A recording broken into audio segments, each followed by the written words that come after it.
حارس المرمى هو واحد من أهم اللاعبين في أي فريق كرة قدم، فهو بمثابة السد المنيع اللي بيحمي مرماه من الأهداف. ألا نفهم والآن أجد تبرير لما قاله بوفون.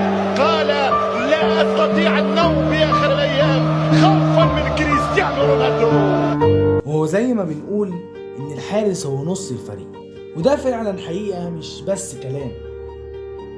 وعشان كده النهارده هقول لكم عن افضل 10 حراس في تاريخ كرة القدم. ممكن تختلف معايا في حاجات، وده مش ممكن، ده اكيد هتختلف معايا في حاجات. عشان كده عايزك تكتب لي ترتيبك انت كمان في الكومنتات، لان ده يهمني جدا. فضلا اعمل لايك وسبسكرايب وكمل معايا. واول حارس معانا هو صاحب المركز العاشر، واللي بالمناسبه مش كتير من الناس هتعرفه. الحارس اللي يعتبر افضل حارس في تاريخ انجلترا، صاحب المتر 85 سم، هو جوردن بانكس. ولعب مع منتخب بلاد انجلترا 73 مباراه دوليه، وقدر ان هو يحافظ على نظافه شباكه في 35 مباراه منهم. وكان من الاسباب الرئيسيه فوز منتخب انجلترا بكاس العالم 66. في المركز التاسع هو اكتر لاعب شارك مع منتخب هولندا في التاريخ. انا هنا بتكلم عن صاحب المتر 97 سم، وهو فاندر سار، اللي بدأ مسيرته مع نادي اياكس في سنه 1990، وقضى مع النادي الهولندي 9 سنين كاملين، وبعديها ينتقل لنادي يوفنتوس الإيطالي. وبالمناسبه هو اول حارس اجنبي يحرس مرمى السيده العجوز. وبعد موسمين مع يوفنتوس ينتقل لفولهام في الدوري الانجليزي، ولعب مع فولهام 127 مباراه. يجي في سنه 2005 ينتقل لنادي مانشستر يونايتد عشان يكتب معاهم التاريخ، وقدر ان هو ياخد معاهم 4 دوري انجليزي و1 دوري ابطال،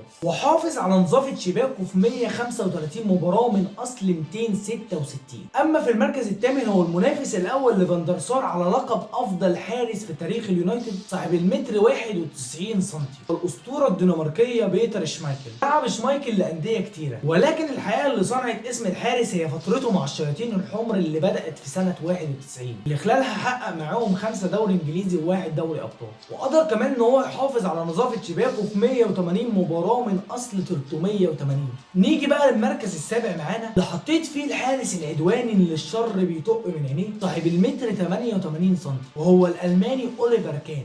اوليفر كان لعب لناديين بس في مسيرته، هما كارلسلو الالماني، واكيد طبعا بايرن ميونخ اللي سطر معاهم التاريخ، اللي قدر ان هو يفوز مع العملاق البافاري ب8 القاب دوري الماني وبطوله دوري ابطال واحده. لعب مع البايرن 600 مباراه، قدر ان هو يطلع بكلين شيت 322 مره. واما بقى في المركز السادس هو صاحب الرقم القياسي كاكتر لاعب في تاريخ الدوري الانجليزي حفاظا على نظافه شباكه، العملاق صاحب المتر 96 سم.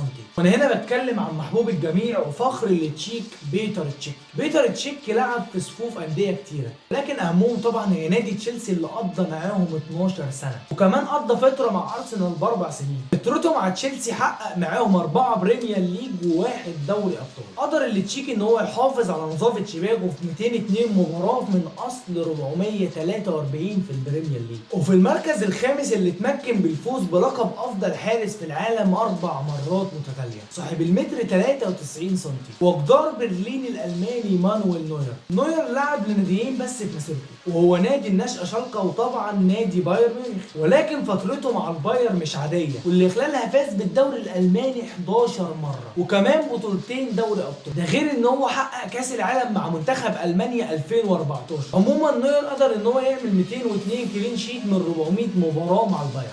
اما في المركز الرابع الحارس اللي بيملك اطول سلسله كلين شيت في التاريخ، صاحب المتر 82 سم، هو الحارس الايطالي ديزورنوف مرت محطات كتيره كان ابرزهم يوفنتوس ونابولي. تخيل اللي هو لعب مع يوفنتوس 332 مباراه من غير ما يخسر مكانه في التشكيله الاساسيه لمده 11 سنه تقريبا، يعني ما كانش ليه حارس دكه، وخلال 903 دقيقه ما دخلش مرماه اي هدف. سنه 82 فاز مع منتخب بلاده ايطاليا بكاس العالم، هو كان اكبر لاعب يفوز بالبطوله وهو قائد للمنتخب. وفي المركز الثالث بقى الحارس اللي شارك في 1100 مباراه رسميه في تاريخه، هو الاسطوره الحيه الايطاليه بوفون. وكلنا عارفين ان بوفون لعب لكتير من الانديه، ولكن هيفضل الحب الاساسي ليه هو يوفنتوس، النادي اللي عاش معاه لحظاته السعيده ولحظاته الحزينه، وداق معاهم المكسب وكمان داق معاهم الخساره، وكمان حقق مع منتخب بلاده ايطاليا كاس العالم 2006. هو بيملك الرقم القياسي الاكثر حارس حفاظا على نظافه شباكه في التاريخ،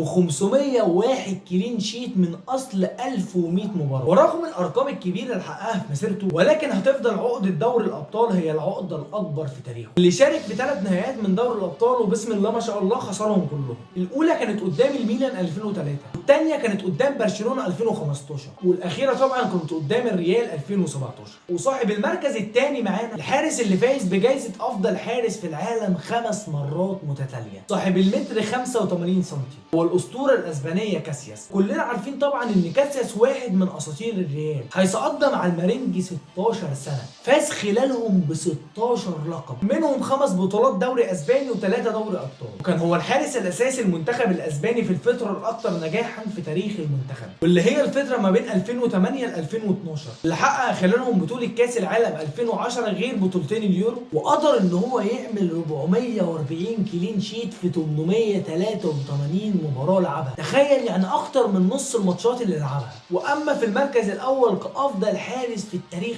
هو الحارس الملقب بالعنكبوت الاسود، هو الحارس السوفيتي ليف ياشين. اكيد سمعت الاسم ده قبل كده لان جايزه افضل حارس في العالم متسميه على اسمه. عايز اقول لك ان ياشين قضى مسيرته كلها في نادي واحد بس، وهو نادي دينامو موسكو، ولكن اداؤه على المستوى الدولي مع الاتحاد السوفيتي هو اللي لفت انظار العالم، وعنده رقم مميز جدا ان هو قدر يشيل 150 ضربه جزاء، كمان عمل 207 كلين شيت من اصل 420 مباراه، ويكفي ان هو الحارس الوحيد اللي فاز بجائزه البالون دور. ولو انت وصلت لغايه هنا ما تنساش تعمل لايك وسبسكرايب وتفعل زر الجرس عشان توصلك الحلقات الجديده قبل اي حد، عشان اللي جاي ضرب نار. وبشكر طبعا جدا الناس اللي تابعت الفيديو للاخر. كان معكم اخوكم مروان ميزة، وسلام.